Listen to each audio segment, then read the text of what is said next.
میرے چچا کے ہاں کئی سالوں تک اولاد نہ ہو سکی۔ پھر جیسے ہی چچا کی وفات ہوئی تو میری جوان چچی گھر میں بالکل اکیلی رہ گئی۔ ہم 5 بہن بھائی تھے، لہٰذا میری والدہ نے مجھے چچی کے حوالے کر دیا، یعنی اب میں اپنے گھر کی بجائے چچی کے گھر رہتا تھا۔ میں بھی جوانی کی دہلیز میں قدم رکھتا ہوا نوجوان لڑکا تھا۔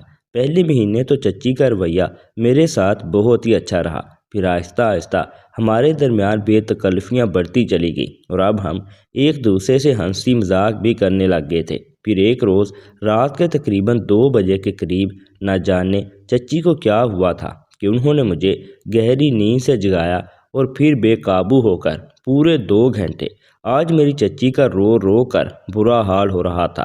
میں اپنے والدین کے ساتھ دوسرے گاؤں سے چچا کی وفات پر ان کے گھر پہنچا تھا۔ چچا اور چچی کی اپنی کوئی اولاد نہیں تھی، پھر بھی چچا چچی دونوں نے اپنی ساری زندگی ایک دوسرے کے لیے ہی وقف کر دی تھی۔ لیکن چچا کے اچانک یوں چھوڑ جانے پر چچی بہت زیادہ غم زدہ ہو چکی تھی۔ میری ماں انہیں مسلسل تسلیاں دے رہی تھی، لیکن چچی کو بار بار غشی کے دورے پڑ رہے تھے۔ 3 دن میری والدہ نے چچی کو سنبھالنے میں ہی گزار دیے تھے۔ چچا کی ملکیت میں بہت سی زمینیں تھیں جس سے انہیں ہر ماہ اچھی خاصی آمدنی ہوتی تھی، اس لیے چچا کے گزر جانے کے بعد مالی طور پر چچی کو کوئی مسئلہ نہیں تھا، لیکن انہیں ایک سہارے کی اشد ضرورت تھی۔ چچی کی عمر 32 سال کے قریب ہو چکی تھی اور وہ ابھی تک اپنی باقی کی زندگی چچا کے نام پر ہی بتانا چاہتی تھی۔ گھر میں سب سے چھوٹا تھا۔ میرے 4 بہن بھائی مجھ سے بڑے تھے اور میری گھر میں زیادہ ضرورت محسوس نہیں کی جاتی تھی۔ میں اس وقت 15 سال کا تھا۔ والدہ نے کہا کہ ہم چچی کو اکیلا نہیں چھوڑ سکتے، اس لیے سلیمان کو ان کے پاس چھوڑ دیتے ہیں تاکہ انہیں بیٹے کی کمی محسوس نہ ہو اور وہ تنہائی سے بچ سکے، ورنہ چچا بشیر کو یاد کر کر کے بیمار پڑ جائیں گی۔ چچی بھی اس بات پر راضی ہوگی اور بولی کہ ہاں سلیمان کو یہیں چھوڑ دو۔ میرے والد نے کہا کہ سلیمان یہیں رہے گا اور میں اس کا داخلہ یہیں کے اسکول میں کروا دیتا ہوں اور اس کی تعلیم پر جتنا بھی خرچ آیا میں خود ہی اٹھاؤں گا۔ چچی نے فوراً جواب دیا، بھائی صاحب یہ کیسی باتیں کر رہے ہیں، یہ میرے بیٹوں جیسا ہے اور میں اکیلی جان اتنے پیسے کہاں خرچ کروں گی، کوئی ضرورت نہیں کہ آپ اس کے خرچے کا سوچیں۔ لیکن والد نے صاف منع کر دیا اور کہا کہ وہ خود تمام خرچہ اٹھائیں گے۔ میں چچی کے ساتھ رہنے لگا اور وہ میرا بہت خیال رکھنے لگی، لیکن اس کے بعد میرے ساتھ جو واقعات پیش آنے لگے انہوں نے مجھے پریشان کر کے رکھ دیا۔ ویسے تو چچی کا گھر کافی بڑا تھا جس میں 4-5 کمرے تھے، لیکن جب میں الگ کمرے میں سونے کی کوشش کرتا تو چچی کہتی، سلیمان اکیلے پن میں مجھے بڑی گھبراہٹ ہوتی ہے، ایسا کرو کہ میرے کمرے میں آ کر سو جایا کرو۔ میں نے چچی کی بات مان لی اور ان کے کمرے میں سونے لگا۔ ان کے بیڈ کے قریب اپنی چارپائی بچھا لیتا تھا۔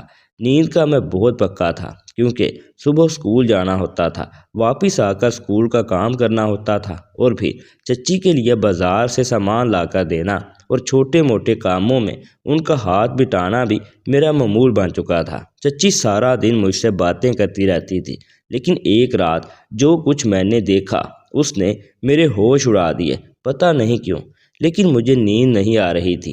شاید اس کی وجہ یہ تھی کہ آج چھٹی تھی اور میں دیر سے اٹھا تھا۔ آنکھیں بند کیے مجھے آدھا گھنٹہ گزر چکا تھا لیکن نیند نہیں آ رہی تھی۔ میں ابھی سونے کی کوشش کر رہا تھا کہ اچانک میری چچی اپنے بیڈ سے اٹھی۔ انہوں نے اپنے گلے سے دوپٹہ اتار کر بیڈ پر رکھ دیا اور کمرے کے واش روم میں چلی گئی۔ حالانکہ دن بھر چچی کبھی بھی دوپٹہ نہیں اتارتی تھی اور نہ ہی میں نے انہیں اپنے سامنے ایسا کرتے دیکھا تھا۔ میں نے سوچا شاید انہیں لگ رہا ہوگا کہ میں سو چکا ہوں۔ کچھ دیر بعد وہ واش روم سے باہر آئی تو پوری طرح بھیگی ہوئی تھی، ایسا لگ رہا تھا جیسے وہ نہا کر آئی ہوں۔ سردیوں کا موسم تھا اور میں رضائی میں گھسا ہوا تھا، لیکن چچی اس وقت نہا کر آئی اور بری طرح کپکپا رہی تھی۔ یہ دیکھ کر میں پریشان ہو گیا کہ اگر انہیں نہانا ہی تھا تو دن کے وقت جب دھوپ نکلتی تو تب نہا لیتی، نہ کہ اس وقت۔ چچی فوراً اپنے بیڈ پر لیٹ گئی اور رضائی اوڑھ کر سو گئی۔ مجھے یہ سب بہت عجیب لگا۔ صبح جب میں اسکول کے لیے اٹھا تو خود سے رہا نہ گیا اور چچی سے پوچھ لیا، چچی آپ رات کو نہانے کیوں گئی تھی؟ میری بات سن کر وہ کچھ دیر تذبذب میں رہیں اور خاموش ہوگی۔ چچی نے کہا، کچھ نہیں، بس ایسے ہی گھبراہٹ ہو رہی تھی۔ میں نے کہا اچھا جی، لیکن اتنی سردی میں آپ کو نہانا نہیں چاہیے تھا، یہ نہ ہو کہ آپ بیمار پڑ جائیں۔ تو وہ کہنے لگی کچھ نہیں ہوتا، تم رات کو جاگ رہے تھے کیا؟ میں نے جواب دیا ہاں، دیر سے اٹھا تھا نا اس لیے۔ پھر میں نے ناشتہ کیا اور سکول چلا گیا، لیکن جب سکول سے واپس آیا تو دیکھا کہ چچی سبزی کاٹتے ہوئے کسی گہری سوچ میں گم تھی۔ ان کے گھر کا دروازہ اکثر کھلا رہتا تھا، بلکہ گاؤں کے سبھی گھروں کے دروازے صبح کھلتے تھے اور رات کو سونے سے پہلے ہی بند کیے جاتے تھے۔ ایک دوسرے کے گھروں میں آنا جانا بھی عام بات تھی۔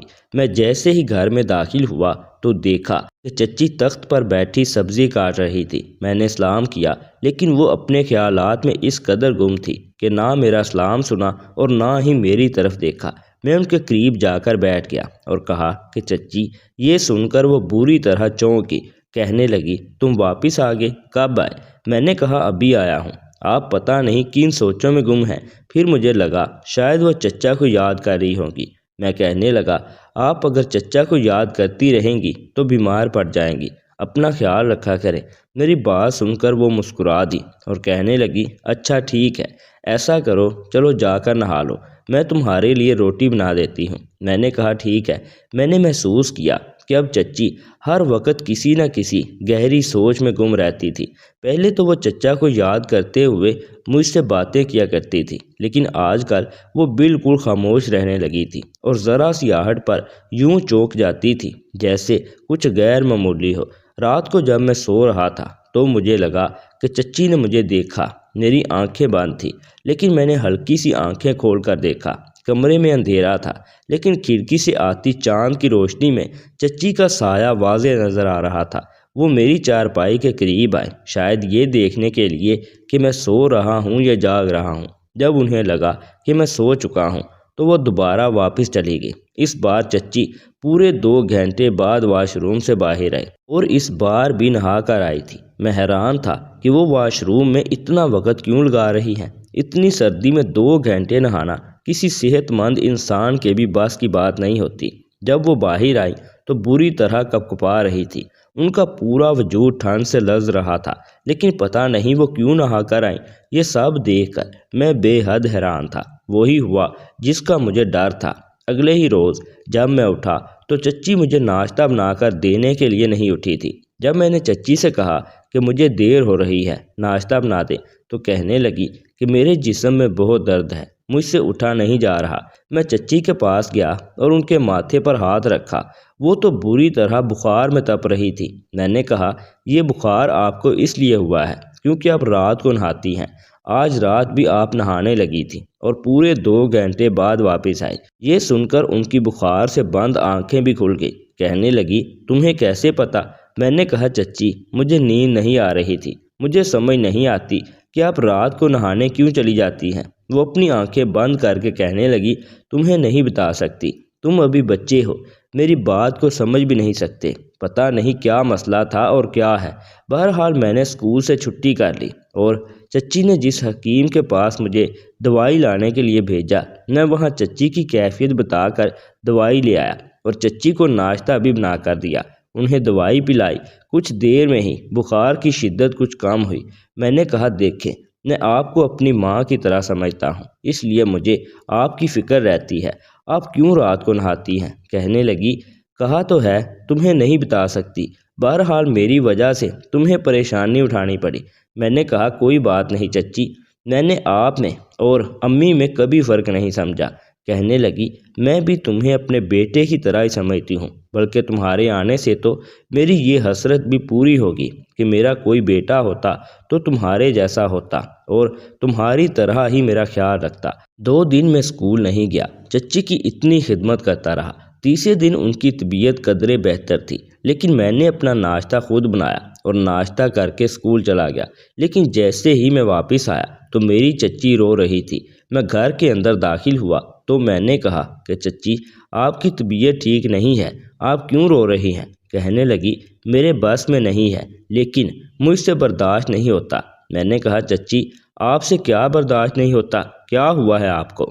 کچھ دیر تو وہ میرے چہرے کی طرف دیکھتی رہی، پھر اپنے کمرے میں جا کر کنڈی لگا لی۔ میں پریشان ہو گیا اور کمرے کا دروازہ کھٹکھٹانے لگا۔ کہنے لگی کہ سلیمان کچھ دیر کے لیے مجھے تنہا چھوڑ دو، تمہارا کھانا کچن میں تیار کر کے رکھ دیا ہے، وہ کھا لو اور مجھے تنگ نہ کرو، میں خود ہی کمرے سے باہر آ جاؤں گی۔ لیکن میرے دل کو بے چینی نے جکڑ لیا تھا، اس لیے میں صحن کے کمرے میں کھلنے والی کھڑکی سے اندر جھانک کر دیکھنے لگا۔ جو منظر میری آنکھوں نے دیکھا، میرے تو ہوش اڑ گئے۔ چچی اس وقت پوری بے لباس تھی۔ اگلے ہی پل میں فوراً کھڑکی سے ہٹ گیا اور اپنی آنکھوں پر ہاتھ رکھ لیا۔ دل تو جیسے میرے سینے میں ہی تھم چکا تھا۔ یہ میں نے کیا کر دیا تھا؟ جانے انجانے میں ہی صحیح، میں نے چچی کو اس حالت میں دیکھ لیا تھا۔ اس سے زیادہ میں کچھ سوچ بھی نہیں سکتا تھا۔ مجھے اس وقت اپنے آپ سے گھن آنے لگی کہ میں نے کھڑکی سے کیوں جھانکا۔ میرا تو یہ اندازہ تھا کہ وہ کمرے میں بیٹھ کر رو رہی ہوں گی۔ پہلے ہی ان کی طبیعت ٹھیک نہیں تھی اور میں یہ نہیں چاہتا تھا کہ وہ چچا کی جدائی میں ڈپریشن کا شکار ہو جائے۔ لیکن جو کچھ میں دیکھ چکا تھا وہ میرے گمان میں بھی نہیں تھا۔ میں فوراً کھڑکی سے ہٹ کر صحن میں چارپائی پر بیٹھ گیا۔ کچن میں میرے لیے کھانا رکھا تھا اور بھوک بھی بہت لگی تھی، لیکن جو کچھ میں دیکھ چکا تھا اس کے بعد میری بھوک بالکل ختم ہو چکی تھی۔ پورے 2.5 گھنٹے بعد کمرے کا دروازہ کھلا۔ کھانا جوں کا توں پڑا تھا۔ چچی کمرے سے باہر آئی اور ایک نظر مجھ پر ڈالنے کے بعد سیدھا کچن میں گئی۔ ان کے بال بھیگے ہوئے تھے اور آنکھوں میں ایک عجیب سی لالی دکھائی دے رہی تھی۔ ایسے لگ رہا تھا جیسے بہت زیادہ رونے کی وجہ سے ان کی آنکھیں سوج چکی ہوں۔ ان کے چہرے پر ایک عجیب سا تاثر تھا۔ وہ کچن میں گئی اور جب کھانے کو جوں کا توں رکھا دیکھا تو وہیں سے بولی، سلیمان تم نے کھانا نہیں کھایا؟ ارے بیٹا یہ کیا طریقہ ہے؟ میں نے تمہارے لیے یہ کھانا بنایا تھا۔ میں تو چچی سے نظریں ملانے کے بھی قابل نہیں تھا، کیونکہ جس حالت میں ان کو دیکھ چکا تھا میرا تو یہی دل چاہ رہا تھا کہ زمین پھٹے اور میں اس میں دھنس جاؤں۔ چچی میرے پاس آ چکی تھی، میرے پاس بیٹھ کر بولنے لگی، بیٹا کھانا کیوں نہیں کھایا؟ میں نے تو تمہاری پسند کی سبزی بنائی تھی۔ کیا اسکول میں کچھ کھا کے آ چکے ہو؟ میں نفی میں سر ہلا چکا تھا۔ میں نے کہا، آپ مجھ سے کیا چھپا رہی ہیں؟ میرے سوال پر چچی فوراً چونک گئی، کہنے لگی، کچھ بھی نہیں، تم ایسا سوال کیوں کر رہے ہو؟ میں نے تمہیں کہا تھا نا کہ میں کچھ دیر بعد کمرے سے باہر آ جاؤں گی۔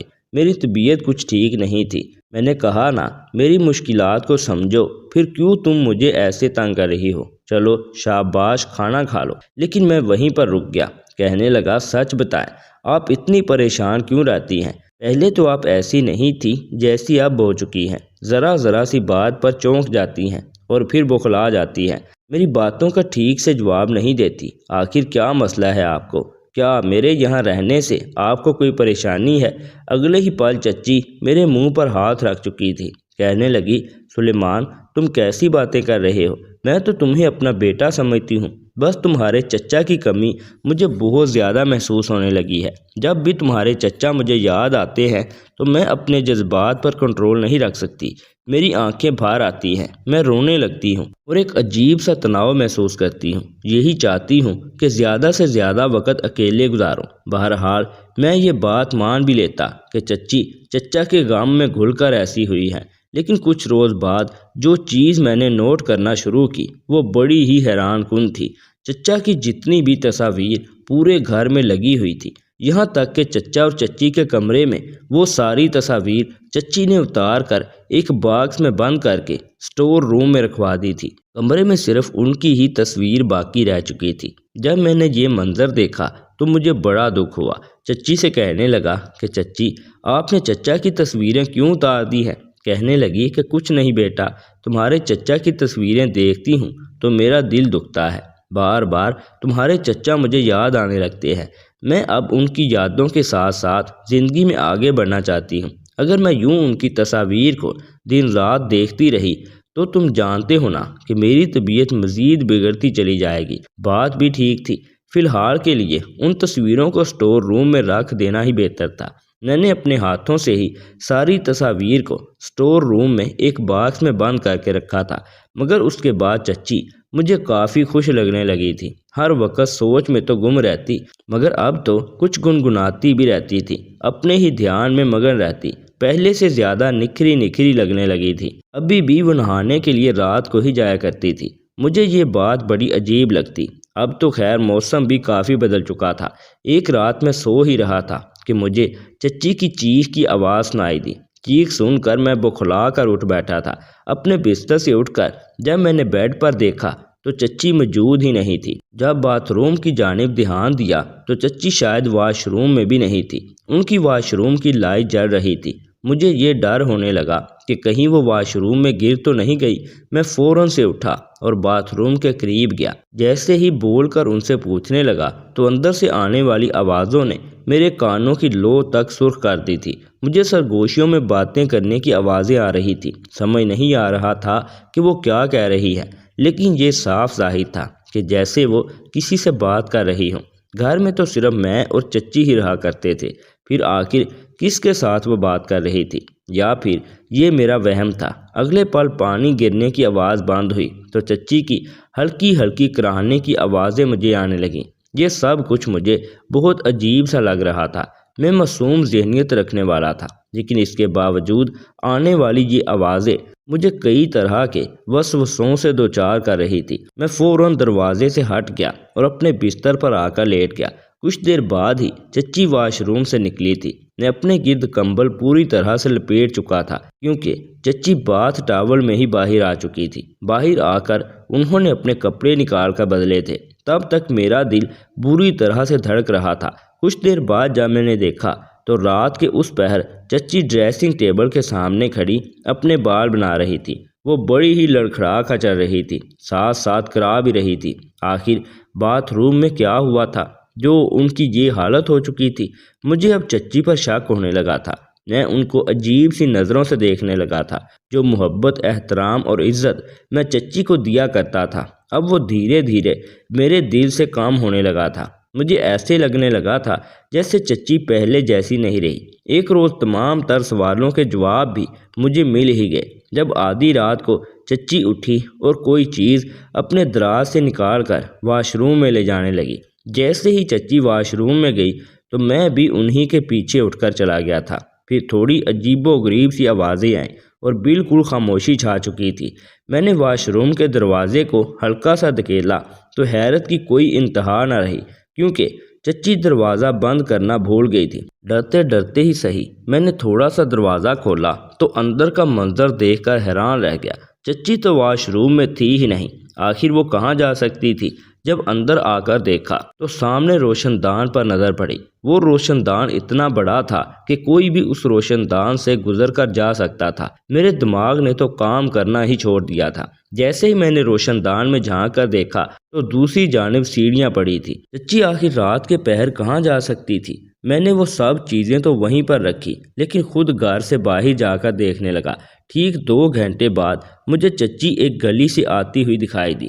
تیز تیز قدم اٹھا کر گھر کے پچھلے دروازے سے اندر داخل ہوئی اور پھر وہیں پر موجود سیڑھیوں سے وہ سیڑھیاں چڑھ کر واش روم کے راستے اندر آ چکی تھی۔ آخر رات کے اس پہر کس سے ملنے کے لیے گئی تھی؟ کیا چیز تھی ان کے ہاتھ میں جو وہ دراز میں دوبارہ سے رکھ چکی تھی؟ میں چچی کو شک کی نظر سے دیکھنے لگا تھا۔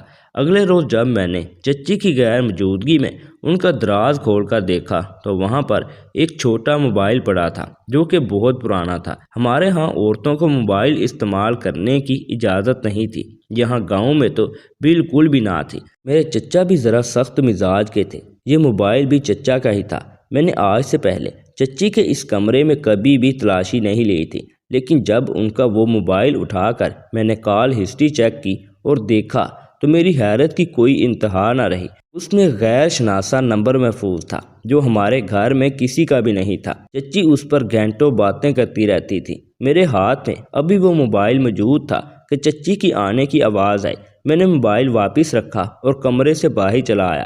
اس رات جب چچی اٹھ کر واش روم کے راستے باہر کی طرف جا رہی تھی تو میں بھی ان کا تعاقب کرتے ہوئے پیچھے ہی جانے لگا۔ وہ ایک گھر کے اندر جا چکی تھی۔ وہ گھر بھی اسی گاؤں کے آخر میں تھا۔ دروازہ کھلا تھا، اس لیے میں بھی اندر ہی داخل ہو گیا۔ چچی ایک 25-26 سالہ لڑکے کے ساتھ بغل گیر ہو رہی تھی اور وہ لڑکا بھی میری چچی سے قابل اعتراض حد تک قریب تھا۔ دونوں ہی کھڑے باتیں کر رہے تھے۔ وہ لڑکا کہہ رہا تھا کہ تم کب اپنے گھر والوں سے بات کر رہی ہو؟ میں مزید انتظار نہیں کر سکتا۔ دیکھو، میں تمہیں اس گھر کی رانی بنانا چاہتا ہوں۔ مگر میری چچی کہہ رہی تھی کہ ہماری عمروں میں بہت فرق ہے۔ تم تو کنوارے ہو مگر میں بیوہ ہوں، تمہارے خاندان میں تو کوحرام مچ جائے گا۔ پھر میں آخر کیسے یقین کر لوں کہ تم شادی کے بعد بھی مجھ سے اتنی محبت کرو گے؟ وہ دونوں ایک دوسرے کے ساتھ قابل اعتراض حد تک قریب تھے اور اس طرح کی باتوں میں لگے ہوئے تھے۔ وہ لڑکا چچی سے بار بار شادی کی فرمائش کر رہا تھا، کہہ رہا تھا کہ میں آپ کو اپنی بیوی تسلیم کر چکا ہوں۔ وہ تو شاید میاں بیوی جیسا رشتہ بھی قائم کر چکے ہوں گے۔ جب چچی اس گھر سے نکلی تو میں غصے سے انہیں ہی دیکھ رہا تھا۔ مجھے کھڑا دیکھ کر ان کے ہوش اڑ چکے تھے۔ ہم دونوں ہی گھر آ چکے تھے، مگر میں غصے سے کہہ چکا تھا، آپ کو شرم نہیں آئی؟ میرے مرحوم چچا کی روح کو اذیت دیتے ہوئے میں ابھی اپنے امی ابو کو کال کر کے بتاتا ہوں، مگر وہ میرے آگے ہاتھ جوڑ چکی تھی۔ رونے لگی اور کہنے لگی کہ ایسا کچھ مت کرنا، خدا را میرا راز رکھو، میں نے تمہیں بیٹا مانا ہے۔ اگر تم کہو گے تو میں اپنی ساری زمینیں تمہارے نام کر دوں گی، مگر ایسا مت کرو۔ تمہارے چچا نے کبھی مجھے وہ خوشی دی ہی نہیں تھی جس کی میں مستحق تھی۔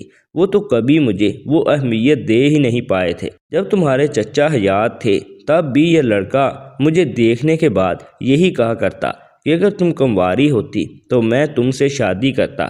اب جب تمہارے چچا کی وفات ہو گئی ہے تو یہ بار بار مجھ سے شادی کرنے کے لیے مجھے اکسا رہا ہے۔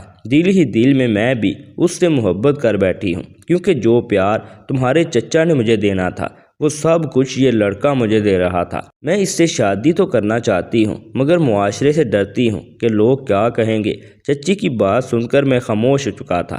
بہرحال اس معاملے کے بارے میں نے اپنے ماں باپ کو بھی بتا دیا تھا۔ اگلے ہی روز وہ وہاں پر آ چکے تھے۔ سارا معاملہ صلح کے ساتھ ہی حل کرنا بہتر تھا، اس لیے گناہ کرنے سے تو بہتر تھا کہ ان دونوں کو حلال رشتے میں ہی باندھ دیا جاتا۔ میرے ابا اس لڑکے سے ملے اور پھر چند روز بعد اس سے نکاح کر کے چچی اس کے گھر میں رخصت ہو گئی۔ وہ بہت خوش تھی اس کے ساتھ، جبکہ اب میرا یہاں رہنا بھی بے مقصد ہو چکا تھا۔ میں واپس اپنے گھر جانے لگا تو چچی نے مجھے کاغذات تھمائے تھے۔ انہوں نے اپنی زمین کے کاغذات میرے حوالے کر دیے تھے۔ کہنے لگی کہ میں نے تمہیں دل سے بیٹا مانا ہے، اس لیے میری آدھی جائیداد آج سے تمہاری بھی ہے۔ دوستو اس ویڈیو سے متعلق کمنٹ سیکشن میں ہمیں اپنی قیمتی رائے سے ضرور آگاہ کیجیے گا، اور اگر ویڈیو اچھی لگے تو ویڈیو کو لائک کرنے کے ساتھ ساتھ مزید ایسی نئی ویڈیوز دیکھنے کے لیے اس چینل کو بھی ضرور سبسکرائب کر لیجیے گا۔ شکریہ۔